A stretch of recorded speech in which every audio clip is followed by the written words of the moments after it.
Whether you agree with this story or not, I'd love to hear your perspective in the comments, because this one tends to spark real conversations. This is the story of a dating coach who built her career telling women to ghost high-value men as an act of empowerment, until she found herself completely alone and wondering if the advice she gave others had destroyed her own chance at happiness. Here's what happened. Be me, 34. Name is Serafina, and I used to be one of the most followed dating coaches on social media, with hundreds of thousands of followers hanging on every piece of advice I gave about relationships, empowerment, and taking control of your romantic destiny. This story is the hardest one I've ever had to tell because it's about how I let an ideology I genuinely believed in lead me to choices that cost me relationships, friendships, and years of my life that I can never get back. What I learned through losing almost everything taught me the difference between real self-respect and the kind of self-sabotage that disguises itself as strength. Let me take you back to how this all started, because understanding where the philosophy came from helps explain how I became so convinced that I was helping women when I was actually teaching them to hurt themselves. I got into dating coaching in my late 20s after going through a painful breakup with a man who had genuinely mistreated me, manipulating my emotions and making me feel like I was never good enough no matter what I did. That experience left me angry, hurt, and determined to make sure no woman ever felt as powerless as I had felt during those years when I had given everything to someone who gave me nothing in return. My early content was actually healthy and helpful, focused on recognizing red flags, building self-esteem, and understanding that you deserve to be treated with respect in any relationship you choose to be part of. Women responded to that message because it resonated with their own experiences of feeling undervalued or taken for granted by partners who didn't appreciate what they brought to the relationship.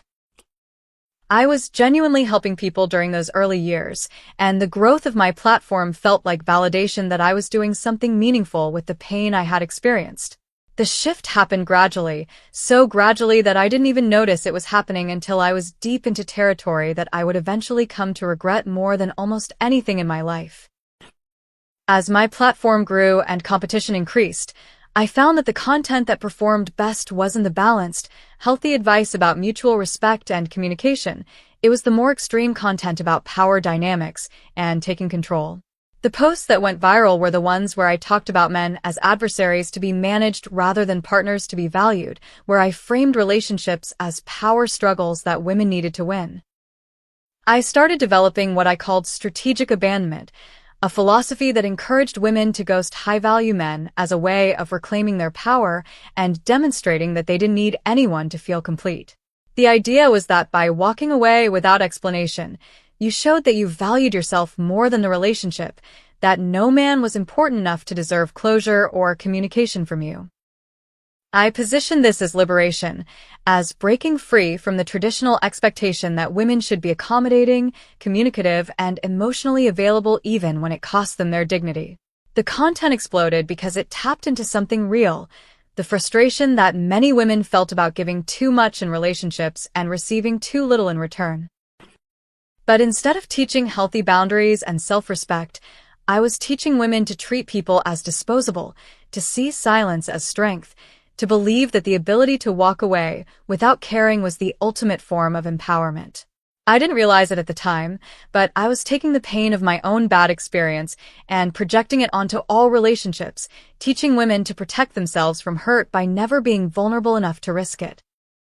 Donovan was the first man I ghosted using my own philosophy, and losing him is the decision I regret most in my entire romantic history. He was what my content would describe as a high-value man, successful in his career, emotionally intelligent, genuinely kind, and devoted to building a future with me that included all the things I said I wanted.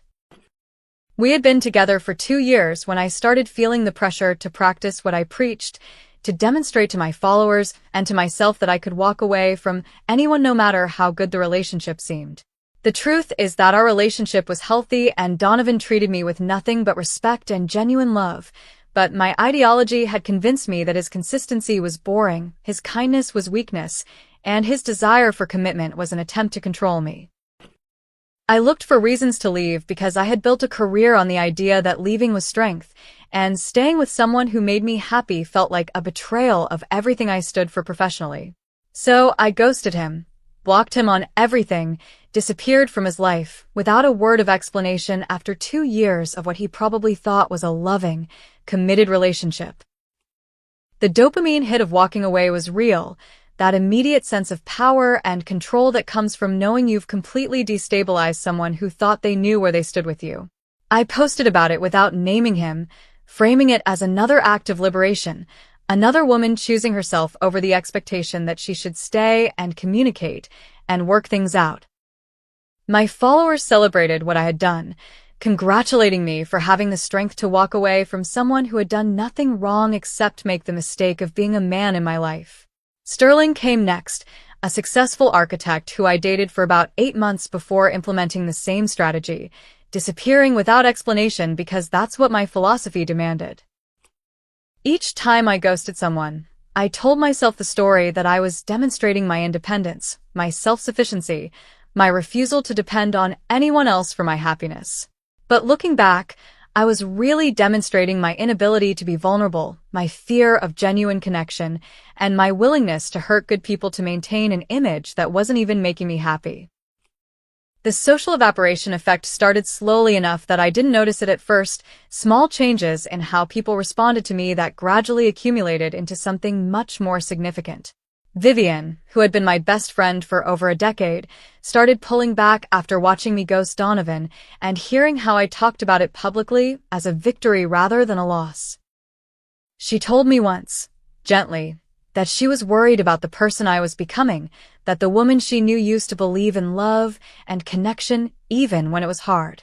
I dismissed her concerns as internalized patriarchy, as her own inability to embrace the radical independence that I had learned to value above everything else. That response, that reflexive dismissal of anyone who questioned my philosophy, was something I did a lot during those years, pushing away anyone who tried to tell me that maybe I was hurting myself along with everyone else. Vivian stayed in my life for another year after that conversation, but the closeness we had shared was never the same, and eventually she drifted away entirely.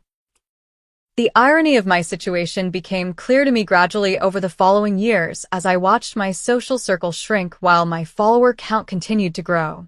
Online, I was a confident, powerful woman who didn't need anyone, dispensing advice to thousands about how to take control of their romantic destinies and refuse to settle for less than they deserved.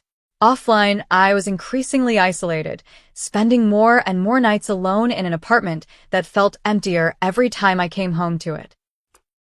I told myself that solitude was the price of independence, that the discomfort I felt was just the adjustment period before I reached a higher level of self-actualization where I truly didn't need anyone. But humans are social creatures, and connection isn't a weakness, it's a fundamental need, and no amount of ideology could change the fact that I was lonely in a way that my philosophy couldn't address. The coaching clients who came to me for advice didn't see any of this. They saw the confident persona I presented online and assumed my life behind the camera matched the empowerment I preached. Celeste was a client who followed my advice religiously, implementing strategic abandonment with 3 different men over the course of a year. Each one ghosted without explanation because I had taught her that closure was something you gave yourself, not something you owed anyone else. When she came to me after the 3rd one, crying and confused about why she felt worse instead of better, I didn't have good answers for her because I was struggling with the same question myself. The script I had been reading from for years suddenly seemed hollow when faced with the real human consequence of a woman who had trusted my advice and ended up just as alone as I was. The moment everything crystallized for me was a night about 18 months ago when I saw a photo on social media of Donovan with his new girlfriend Rosalind, looking genuinely happy in a way that I had never allowed myself to be with him. She wasn't more beautiful than me or more accomplished than me, but she was clearly something I hadn't been, present, committed, willing to build something real instead of keeping one foot out the door at all times. I realized looking at that photo that he hadn't been the problem, I had been the problem, and the philosophy I had built my career on had cost me someone who genuinely loved me and wanted to build a life together. The grief that hit me wasn't just about losing Donovan, it was about all the years I had wasted pursuing an ideology that promised empowerment but delivered only isolation. I had followers who admired me, clients who paid me for advice, a platform that gave me influence, but I had no one to share my actual life with because I had systematically removed everyone who tried to get close. The silence of my apartment that night was deafening, and for the first time, I couldn't tell myself it was the sound of independence. It was just the sound of being alone. The process of questioning everything I had taught and believed didn't happen overnight, but it started that night and continued over the following months as I forced myself to honestly evaluate the results of my own philosophy. If ghosting high-value men was empowering, why did I feel powerless every time I came home to an empty apartment and realized no one was coming, no one was waiting, no one even knew or cared where I was? If strategic abandonment was liberation, why did I feel imprisoned by the loneliness that had become the defining feature of my personal life? I started reaching out to the people I had pushed away, not expecting forgiveness, but needing to at least acknowledge that I had been wrong and that they had deserved better than how I treated them. Most didn't respond, which was fair given that I had taught an entire philosophy around not responding, but a few did, including Vivian, who agreed to meet me for coffee after 2 years of minimal contact. That conversation was one of the hardest of my life because I had to admit to someone I loved that I had been the problem, that my ideology had been wrong, and that I had hurt myself and others in the process of promoting it. Vivian was gracious but honest, telling me that she had grieved our friendship years ago and that rebuilding trust would take time, but that she was glad I was finally questioning the beliefs that had seemed so toxic to her from the outside. She said something that has stayed with me ever since, that real strength isn't the ability to walk away from everyone, it's the courage to stay and work through difficult things with people who matter to you. Walking away is easy, she said, staying is hard, and I had confused easy with empowering because easy felt like control. The transformation in my content and philosophy has been gradual because I didn't want to be performative about changing my views, but it has been genuine and complete over the past year. I stopped teaching strategic abandonment and started teaching honest communication, stopped framing relationships as power struggles, and started framing them as partnerships that require vulnerability from both people. I lost followers in the process, lots of them, because the content that had made me famous wasn't the content I could keep creating with a clear conscience. Some of my former followers accused me of selling out or going soft, of betraying the sisterhood by admitting that maybe men weren't all adversaries and maybe ghosting wasn't actually empowering. But I also heard from women who thanked me for changing direction, who said they had followed my earlier advice and ended up in the same lonely place I had been, and who were grateful that someone was finally saying out loud what they had started to realize privately. Those messages made the loss of followers and the criticism from former fans feel worthwhile because at least I wasn't leading people down the same path that had led me to such profound regret. I'm still single today, and I don't know if I'll ever find the kind of relationship I threw away with Donovan, but I'm dating again with a completely different approach than the one I used to teach.